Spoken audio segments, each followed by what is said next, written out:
d'État en Guinée-Conakry. Une grande leçon pour Mahamat Kaka, prévient Abba Garde. La chute honteuse du professeur Alpha Condé est un événement de plus qui doit suffisamment édifier le jeune Kaka. Mais l'on constate plutôt que la même forfaiture qui a accouché l'absurde 4e République caractérisée par un modèle juridique brouillon a été poussée jusqu'à la rédaction de la charte de transition que son entourage refuse de faire modifier. Et pourtant, il suffit de se départir de la gangrène politique et d'écouter la voix du peuple.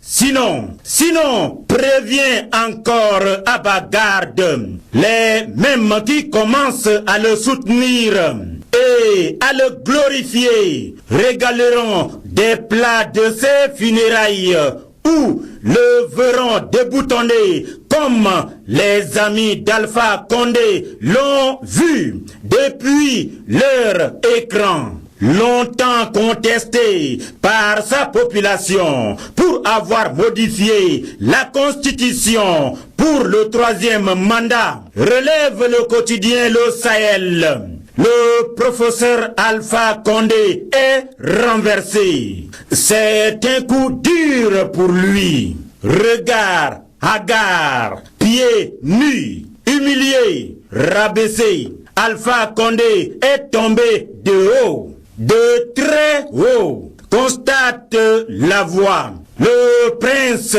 croyait être aimé par son peuple.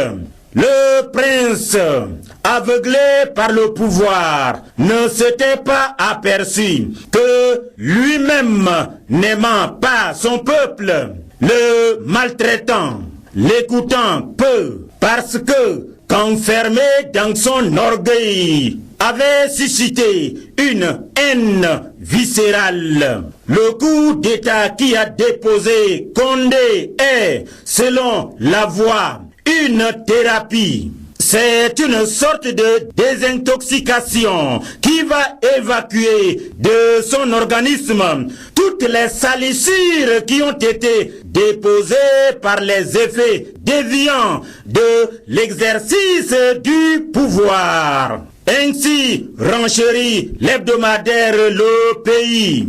L'histoire ne retiendra d'Alpha Condé qu'une humiliante fin de règne et de tentation d'un 3e mandat qui a mal tourné. Pour l'avoir compris, rappelle Le Pays, les Mamadou Issoufou et autres Jerry Rawlings coulent les jours tranquilles chez eux. Ceux qui n'ont pas eu cette lucidité sont sortis du cœur du peuple et de l'histoire par la prison ou par la mort. Justement, affirme le Phare Info. C'est le cas de Hissène Habré et de Idriss Déby Itno du Tchad, mort, qui se retrouvent désormais devant la justice de Dieu. Ces deux chefs d'État défunts ont plongé le Tchad dans une haine et division des communautés. Leur fin pitoyable devrait être une matière à réflexion pour les dirigeants actuels. Mais fort malheureusement, constate le Phare Info, le CMT suit le même chemin des deux dictateurs.